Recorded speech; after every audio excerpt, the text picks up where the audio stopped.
Hi, my name is Casey Johnson. I am the Apprenticeship Program Coordinator at Building Futures, and today I'm going to walk you through the new apprentice orientation. Let's get started.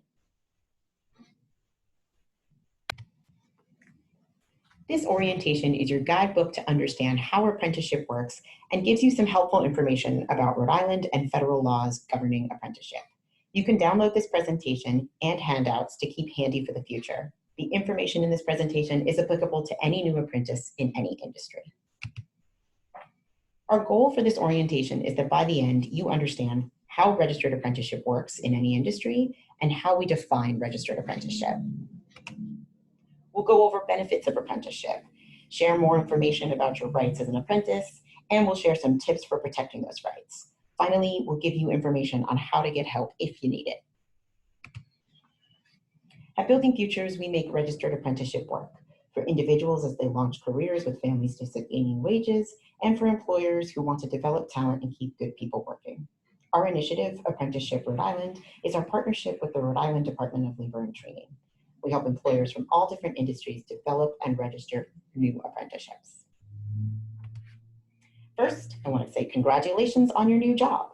For over 100 years, apprenticeship has been a tool to develop on-the-job skills. In Rhode Island alone, 500 plus employers now offer apprenticeships to train workers.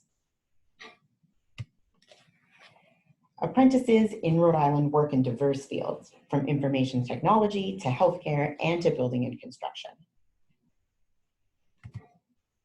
Apprenticeships works for all stakeholders. Employers use registered apprenticeship to take control of their talent and development strategy. As an apprentice, you are on a structured career path with a guaranteed outcome, advancement in your career.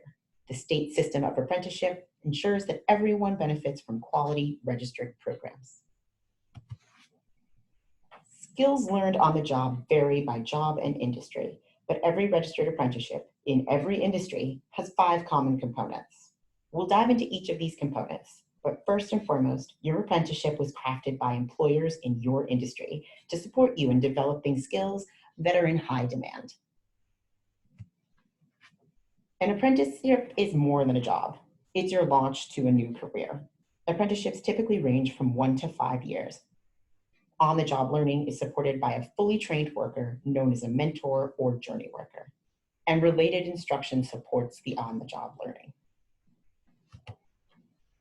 There are many benefits to completing an apprenticeship. You earn a credential you can take anywhere, earn while you learn, not learn now, earn later, and your wages increase on a transparent schedule. You can build a career without college loans, and there are real economic benefits. A study found that apprentices who complete their registered apprenticeships earn $300,000 more in their lifetime than people who don't. That's economic impact for you, your family, for your employer, and community.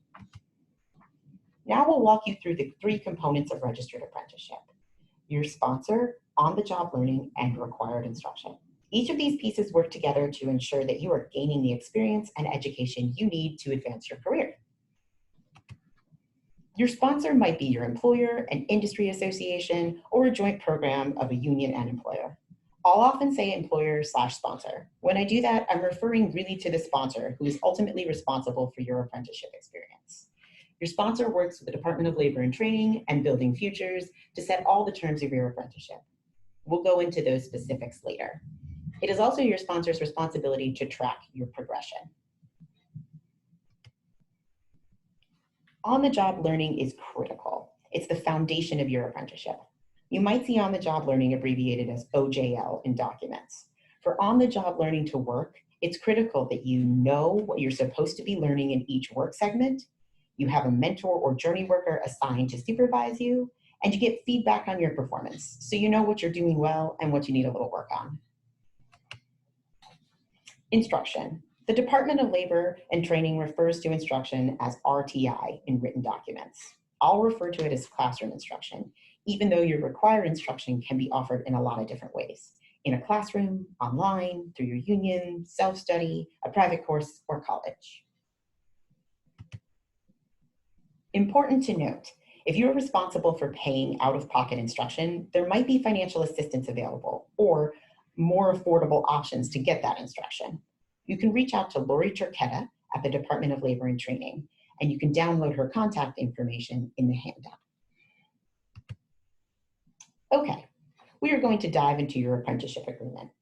I will go through the rights and responsibilities of an apprentice in every registered apprenticeship, but it's critical that you familiarize yourself with your own apprenticeship agreement, which has details about your specific program. You can ask your employer for a copy of your signed agreement if you don't already have one. Your agreement looks like this, and it outlines wages and wage increases, the related instruction requirements, on-the-job learning, and the length of your apprenticeship. It is critical that you keep track of your hours on the job and your classroom hours and progress.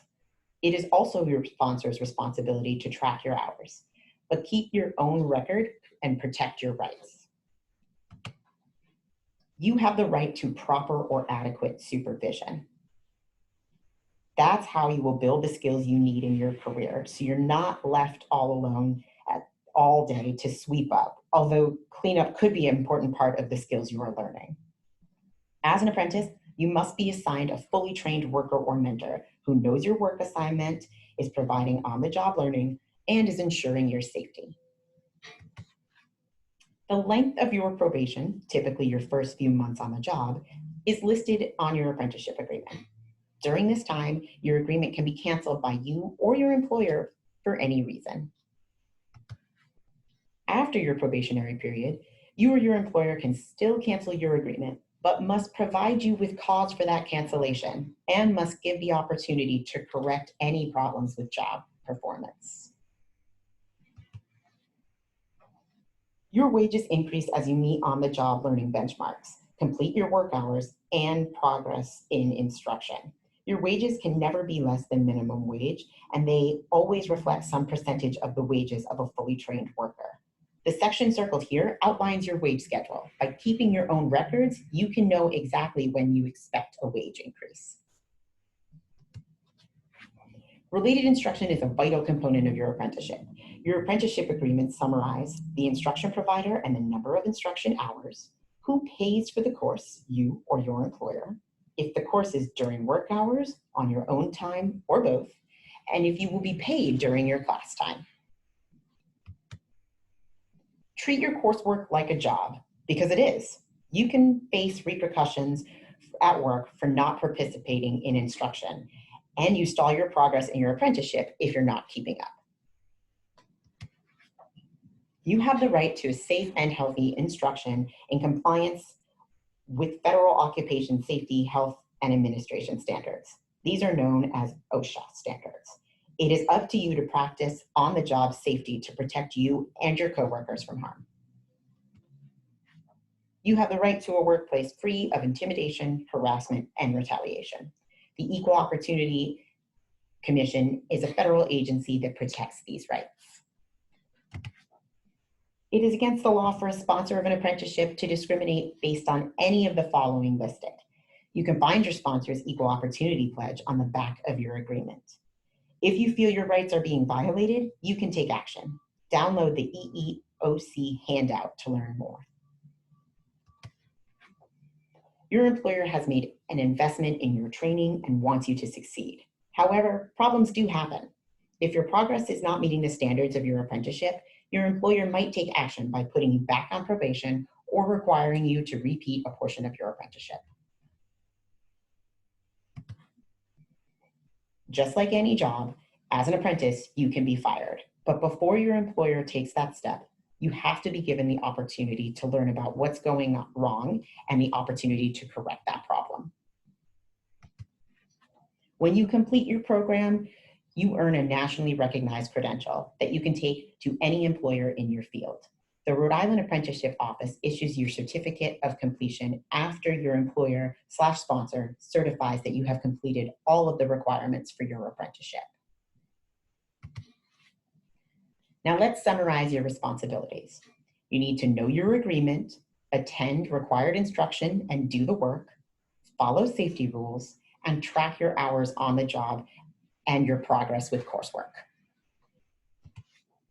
Finally, it is important that you read any emails that come from the Department of Labor and Training or Building Futures to stay up to date on your apprenticeship status and future opportunities. Check your junk mail folder and move us up in your inbox. The handouts available for download give you some information on how to find help if you need it. Those include the full contact information for the Rhode Island Office of Apprenticeship, where you help find trades and related, help on trades and related apprenticeships, where to find non-trade apprenticeships, and how to get information on financial assistance for coursework. We've reached the end of our presentation. Thank you. I hope this was helpful information, and we wish you the best of luck in your career.